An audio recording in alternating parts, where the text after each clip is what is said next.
Bienvenue à ce nouveau numéro de l'Impression. Impression, je vous le rappelle, est le magazine du livre et de l'écrit que la 2STV vous propose tous les 15 jours. La 2STV, première chaîne privée et culturelle du Sénégal. Dans ce numéro, nous allons parler de poésie avec le recueil Mak Kadior de Mamadou Ndiaye. Ensuite, dans nos séquences des textes choisis, nous vous présenterons Terre Sainte, un roman édité à Présence africaine par Mohamedou Bougar Sarr. Un inconnu, c'est son premier roman. Ensuite, Bris d'ombre de Sokhna Benga et Le dialogue des civilisations de Roger Garaudy. Et dans la première partie de cette émission Impression, nous allons discuter autour d'un livre dont le titre est Les inondations du bonheur, son auteur Omar Ndiaye.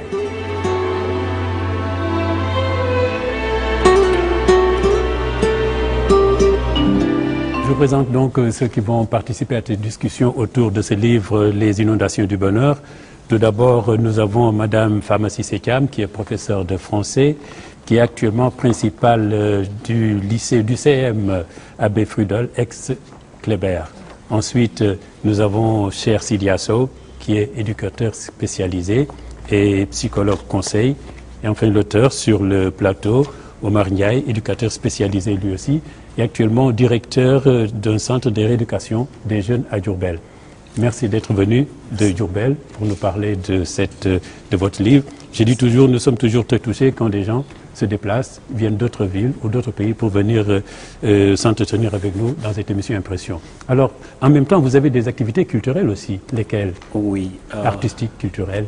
Oui, merci en fait. Tout le plaisir pour moi aujourd'hui d'être là. J'ai quitté Diourbel pour venir. J'ai pas senti le chemin parce que je venais avec beaucoup d'émotion, avec beaucoup de passion.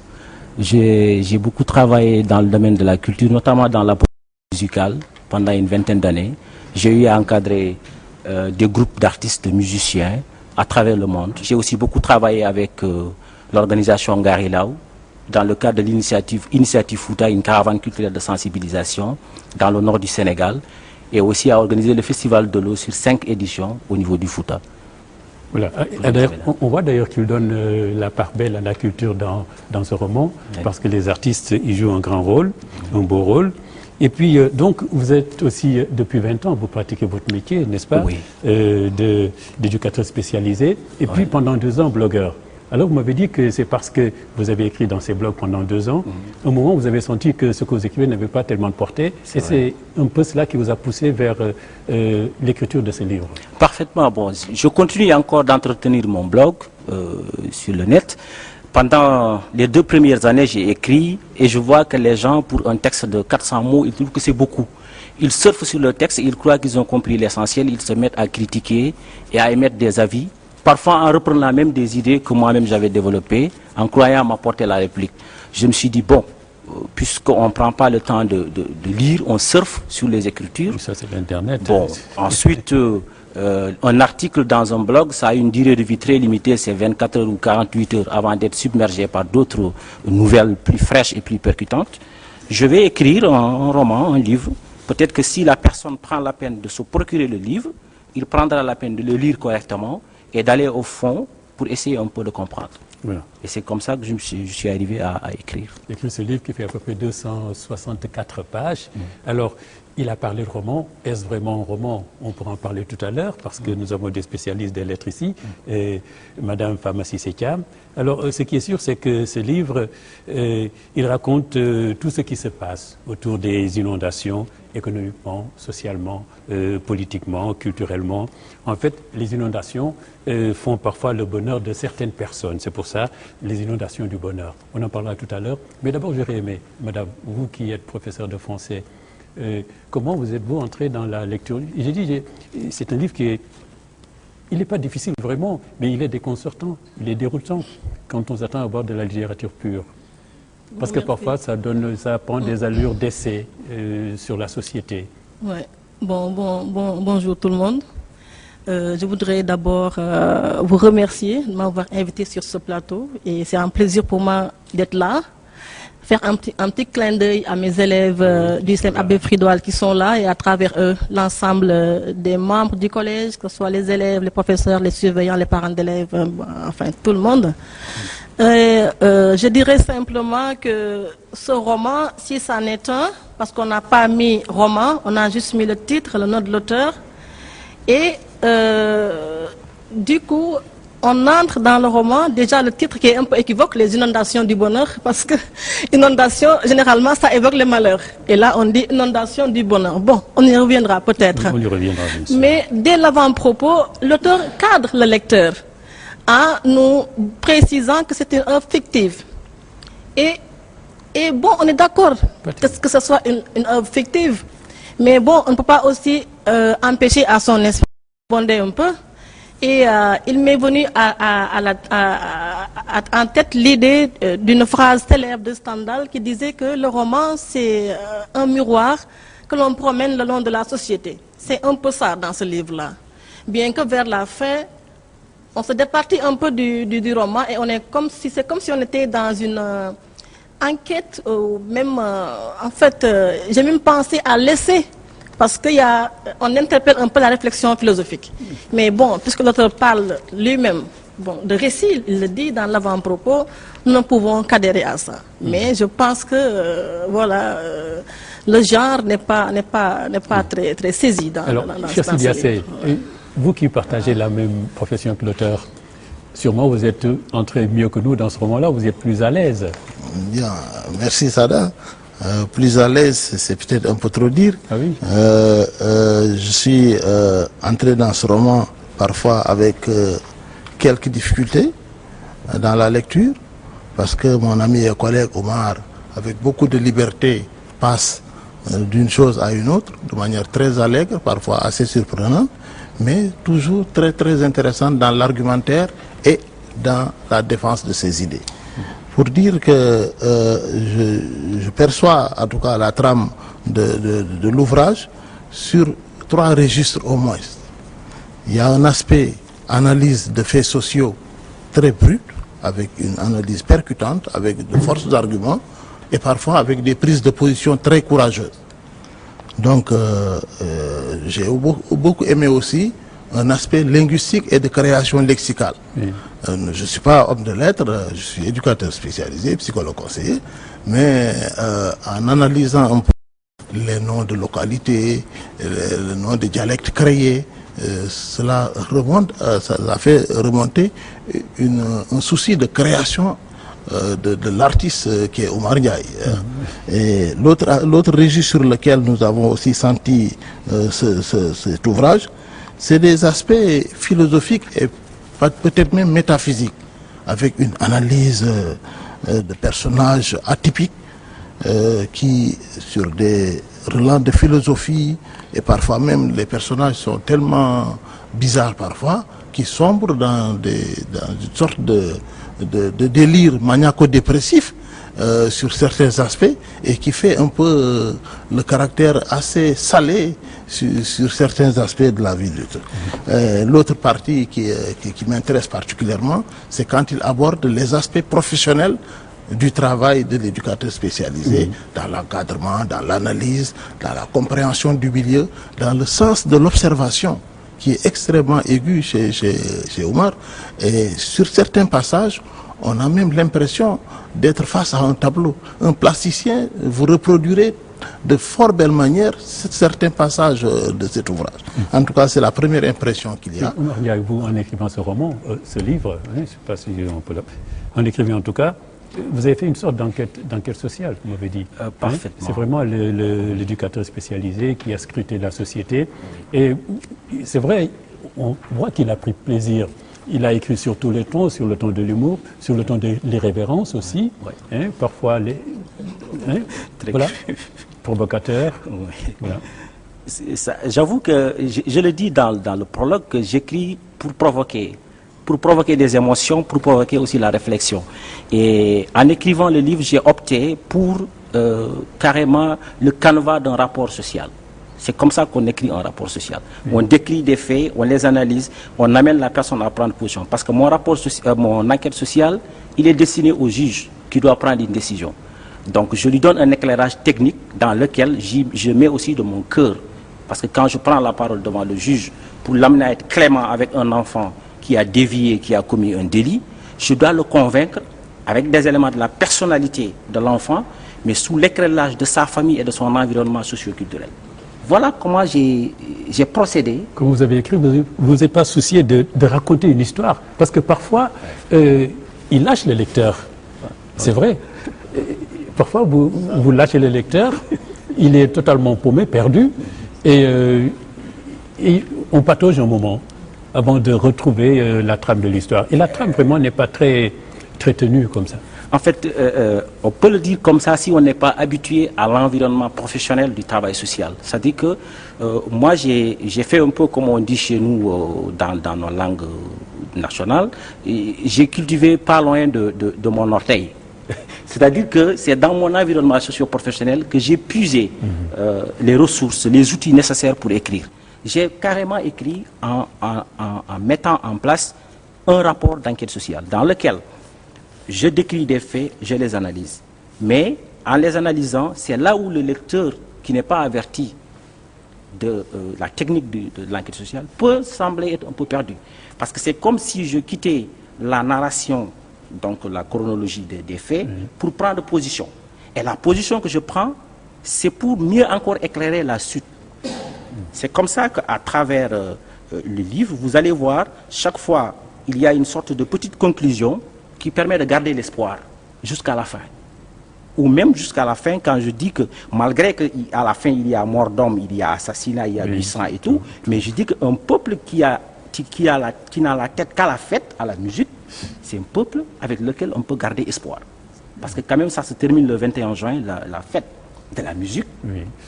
Et c'est pour moi un espoir. Malgré toutes les difficultés qu'il y a, les gens ont quand même le cœur de fêter, de chanter, de danser. Donc, chaque fois, c'est ces moments où le lecteur semble être un peu paumé parce qu'il n'arrive plus à se retrouver. C'est comme je l'ai dit, on apprend à la personne à se perdre pour se mieux retrouver. C'est un peu ça. Parce que chaque fois qu'on rebondit sur ces mini-conclusions ou les conclusions partielles, on retrouve la trame du livre, mais on retrouve aussi des éléments qui rendent la chose encore plus intéressante. Parce que ça va crescendo. Moi, je ne suis pas tellement d'accord avec vous, M. Ndiaye, parce que moi, quand même, je me suis dit que dans votre roman, dans votre livre, le pessimisme était quand même un peu exacerbé. Il y avait beaucoup de sang, il y a de la tragédie. Les personnages, celui de, par exemple, Macadam Famak est un personnage cynique parce qu'il essaie de tirer profit d'un manque. Il se sert des inondations pour vraiment se mettre en exergue, attirer les bienfaiteurs ou alors les politiques pour lui-même. Et son fils, Cheikh Al-Okin, également, n'est pas un personnage modèle, en ce sens qu'il tue son père 11 ans auparavant, et puis bon, voilà, à la fin également, il décide lui-même de mourir, ou bien de faire mourir sa mère, je ne sais plus. Donc à la fin du roman, je ne vois pas d'espoir, au contraire. Moi, je ne vois que le désespoir, je ne vois que le sang. Et il n'y a pas tellement d'espoir. Et toutes les histoires qui sont racontées dans ce livre, c'est des histoires qui ont une base fortement réelle, mais ce n'est pas des histoires quand même reluisantes. Donc je ne vois pas véritablement cet aspect positif que vous semblez. Bon, c'est comme si vous me disiez que notre réalité ou la réalité du roman n'est pas reluisante, alors que c'est une réalité. Le fait, en fait, c'est que Macadam Famak est plein d'espoir. Parce que c'est vrai qu'il profite des inondations pour faire son bonheur, mais il a refusé d'en profiter. Parce qu'il retournait à la population tout ce qu'on lui donnait. Et c'est parce qu'il a refusé de profiter des inondations et de toute cette manne financière qui lui tombait entre les mains que son entourage immédiat a décidé de le tuer pour vivre correctement des retombées des inondations. Parce que tant qu'il était vivant, personne ne pouvait profiter réellement de tout ça. Parce que ça devait retourner au peuple, selon lui. Et c'est pour ça qu'il a refusé de quitter Fakdek. Malgré tout, on lui a donné des villas, on lui a donné tout. Il a dit non, ma vie c'est ici, dans cette banlieue, auprès de mon peuple. Donc, si vous me dites qu'il ne symbolise pas l'espoir, c'est votre... Bon, moi je présente une œuvre, chacun y voit ce qu'il veut. Mais réellement, moi je pense que Macadam Famak, d'abord, Macadam c'est quoi? C'est un jeu de mots, mais dans le Mac et le Adan, si on prend en Wolof Mac, c'est le Mac, le Adan en Poulard, c'est la personne première, donc c'est le patriarche. Ce patriarche-là qui a décidé, malgré toute la puissance financière qu'il avait, toute la considération sociale qu'il avait, il décidait de patauger dans les inondations avec son peuple. Oui, avec son peuple, il était quand même le chef, il était l'abdette, ça l'arrangeait d'être là, il était sollicité, il était l'interlocuteur des gens du pouvoir qui le courtisaient. Ça l'arrangeait d'être là. Et il a refusé d'être relogé ailleurs parce qu'il était tellement plus important là, dans les eaux, qu'ailleurs. Moi, je retrouve un brin d'ironie dans la situation de Macadam Famak. Sur un passage, Omar dit qu'il a sa maison les pieds dans l'eau. Les pieds dans l'eau, moi je l'imagine au bord de l'océan Atlantique, sur la corniche et tout ailleurs, mais les pieds dans l'eau, dans ce bourbier de Fakhdek, avec ces moustiques, ces charognards, toute cette crasse dans laquelle il a baigné, faire émerger un personnage quasi mythique de la dimension comment il s'appelle, Macadam Famak, ça me paraît carrément presque surréel.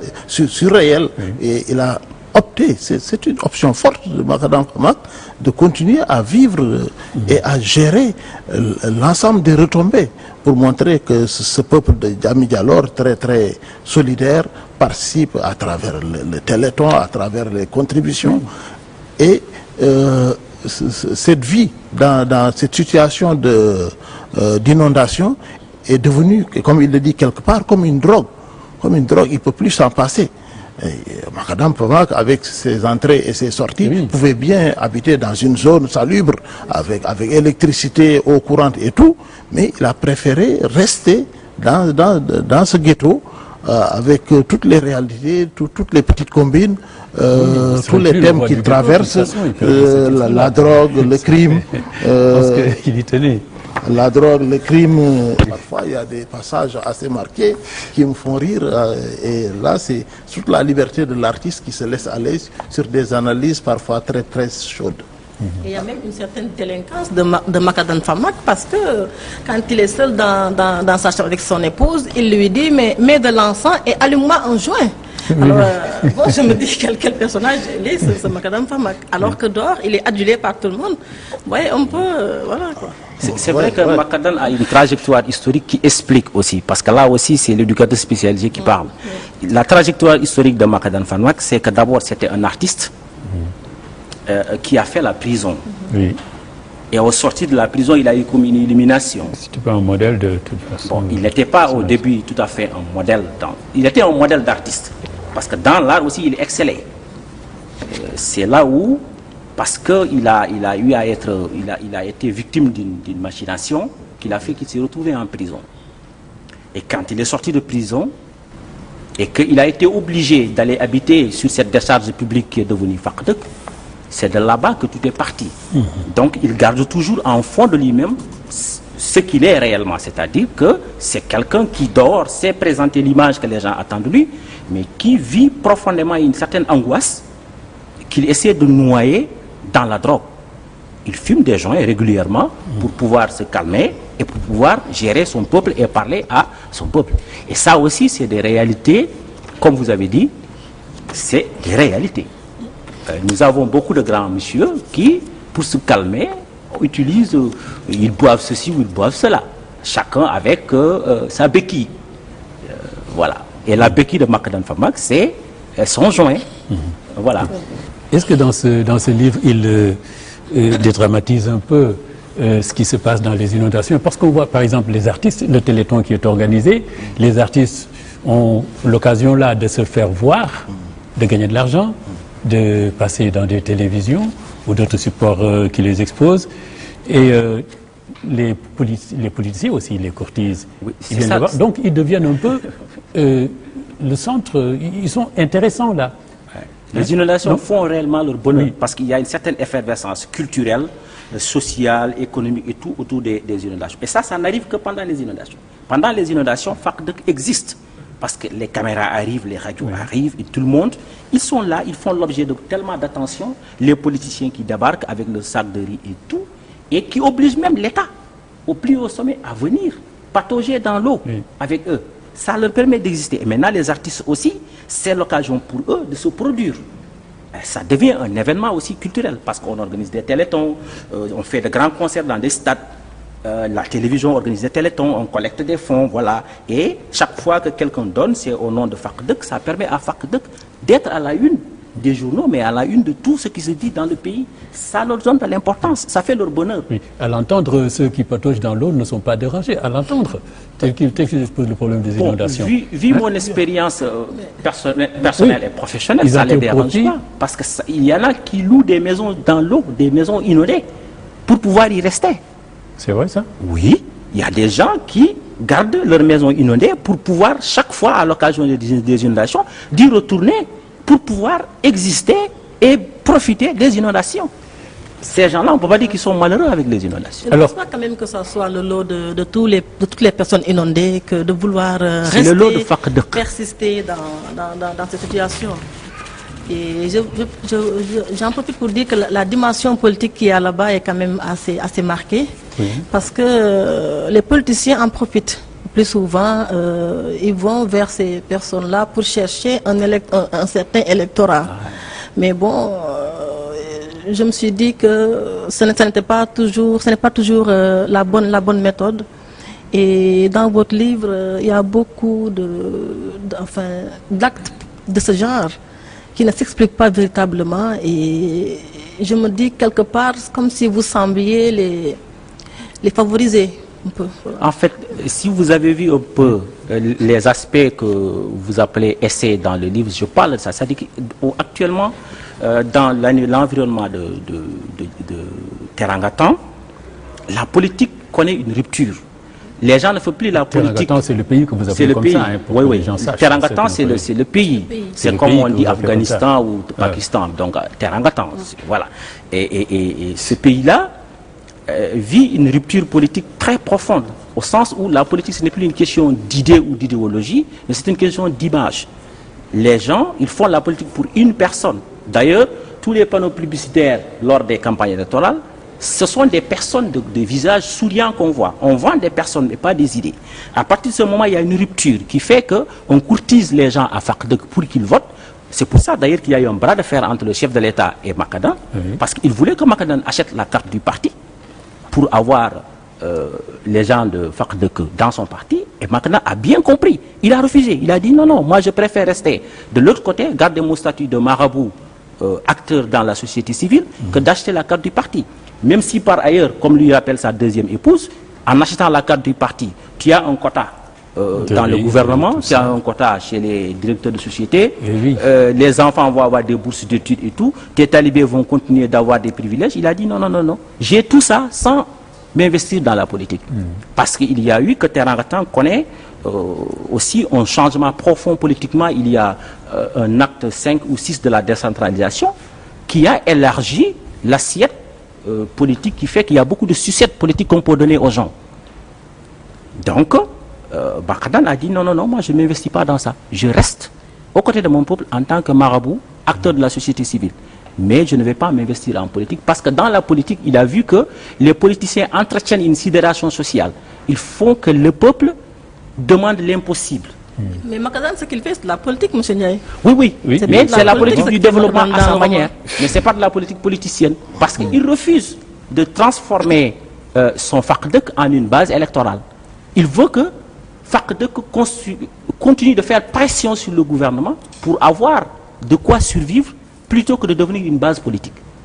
Et c'est pour ça que d'ailleurs, quand son fils va prendre la relève, la confrérie ne sera plus là pour faire de l'animation, mais plutôt il va transformer la confrérie que son père lui a léguée en une entreprise de développement spirituel et économique. Et c'est là où, quand vous me dites que le fils a tué le père, il l'a tué deux fois, vous avez raison. Il l'a tué d'abord symboliquement, mais il a poussé le père à se faire tuer. Parce que, logiquement, j'ai voulu que ça se passe comme ça. Que le père, lui, adhère à l'idée, qu'il meure pour son idée.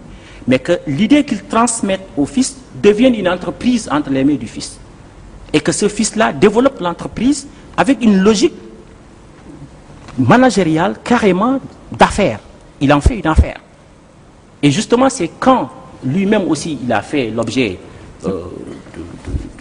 il y a beaucoup de personnes qui ne voulaient plus de cette entreprise de développement spirituel et économique à côté des confréries religieuses, qu'il a fallu mettre un terme à ça, et on ne pouvait mettre un terme à ça qu'en le liquidant. Et il y accepte. Pour que l'entreprise continue, il se sacrifie. Il donne sa vie. Alors, c'est sur la société. Oui. Moi, je porte sur FACDEC un regard assez particulier. FACDEC ne fait pas vivre seulement Macadam Famac, mais il y a toute une population qui gravite autour, et le fait qu'il les organise en comité de base, en groupe de prière, toutes ces entités font que FACDEC et toute la logistique qui tourne autour avec Macadam Famac a finalement constitué un contre-pouvoir. Exactement. Oui, tout à fait. Et pour en arriver à son héritier qui surgira bien après, moi je m'intéresse particulièrement à l'itinéraire de ce garçon, Cheikh Al-Okin, avec son joli nom, Cheikh Al-Okin, je trouve ça très, très joli, et qui a échappé au vécu sur FACDEC, a été accueilli par son oncle, malgré qu'il ait commencé à dévier durant son adolescence avec cette histoire de viol qu'il a conduit devant le tribunal pour enfants et tout. Donc toute cette trame fait remonter cet espoir qu'il y a eu. Tout n'a pas été négatif dans la progéniture de Macadam Famac. Il a connu des danseuses étoiles avec une carrière éphémère, de petits délinquants ça et là, mais au moins il y a eu un génie philosophe, doctorant qui émerge du lot et qui finalement vient mettre la main sur toute cette offre, tout l'héritage du père. Mais qui n'a pas grandi là, qui est sorti là. Oui, n'est-ce pas, madame? Malheureusement. Qui est sorti là. Je pense qu'il n'a pas grandi dans la maison, il a été élevé par son oncle. Donc du coup, il sort du lot. Mais pour le reste, au page 193-194, là vous avez mis le tableau. Vous voyez que c'est un tableau sombre, le tableau des enfants de Macadam Famac. Déjà, ils se suivent comme ça à une année près. Donc voilà, vous l'avez dit dans le commentaire que l'émancipation familiale est inconnue la contraception est inconnue dans ce milieu-là. Et puis encore, qu'est-ce que je disais encore je perds un peu les idées. Donc il n'a pas grandi à FACDEC.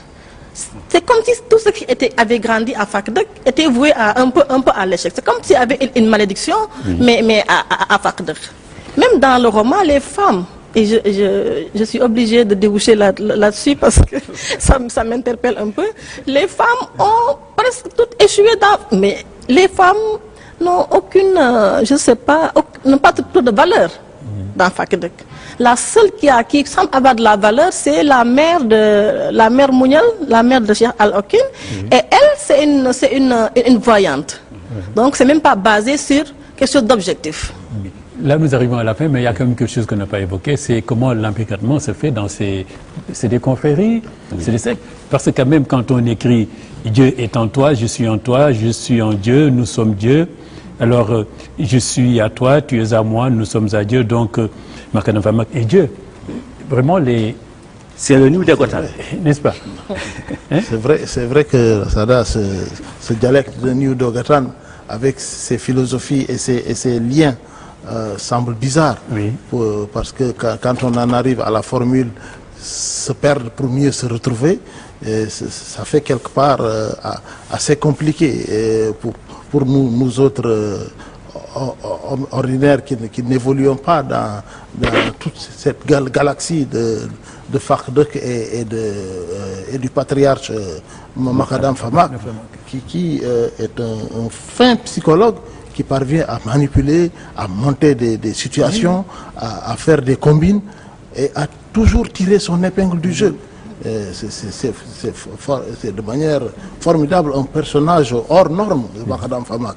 Il a des capacités de manager son grand groupe avec des styles de subdivision qui font des niveaux de responsabilité, d'illuminé à super illuminé, à illuminé, sauveur d'âme. Voilà, sauveur d'âme. Oui.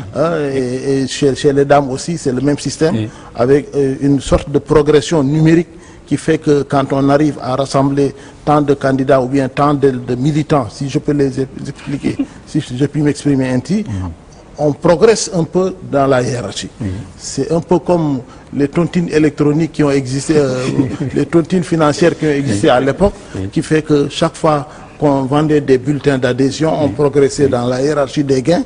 Et c'est un peu ce mais quand même, c'est si près de la réalité. Vraiment, parfois, on peut reconnaître certains personnages, mais très rapidement, ils brouillent certaines histoires. Vraiment, là, ils brouillent, c'est la prudence de l'éducateur. Mais c'est cousu de fil blanc.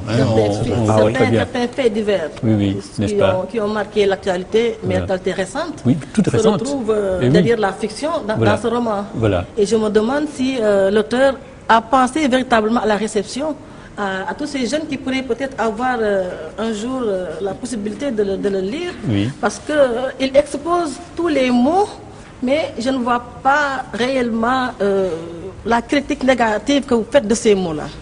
Parce que si l'embrigadement est avec les confréries... C'est terrible. C'est terrible. Vraiment, comment ça se fait? C'est terrible. Le fait de banaliser le joint, là, c'est terrible pour, par exemple, un jeune qui le lit. Je pense qu'il faudrait beaucoup plus penser à la réception. Oui. Mais quand même, le coup de génie, c'est vraiment de montrer que les inondations, c'est pas seulement l'eau dans laquelle on patauge, mais il y a toute une histoire. Il parle d'inondation du bonheur. Voilà, n'est-ce pas? Et ce ne sont même pas des sinistrés, en fait. Ils ne sont pas sinistrés, ils sont contents d'être dans l'eau parce que tout ce qu'ils reçoivent en contrepartie, parce que justement, étant dans cette situation-là. Bon, tout à fait un bonheur, mais il y a quand même la maladie. Et le grand manipulateur, ce macadam fameux, c'est un grand manipulateur. Oui, mais il y a vraiment du bonheur. C'est là, juste, je voudrais que les gens essaient de voir. Le bonheur, c'est très relatif. Quelqu'un peut être dans un château en or et être malheureux. Et quelqu'un peut bien vivre sur une décharge publique, comme Macadam Fama, et y trouver son bonheur. Tout est une question de comment je vois les choses. Moi, je peux être bien heureux dans une baraque, et je connais des gens qui sont dans un luxe fou, mais qui sont obligés chaque matin de se droguer encore pour pouvoir supporter leur vie. Très bien. Nous terminons là. Merci d'être venu. Donc, cher Sidia Sow et Madame Fama Cissé Thiam, d'être venus nous parler de ce livre de Oumar Ndiaye, Les inondations du bonheur.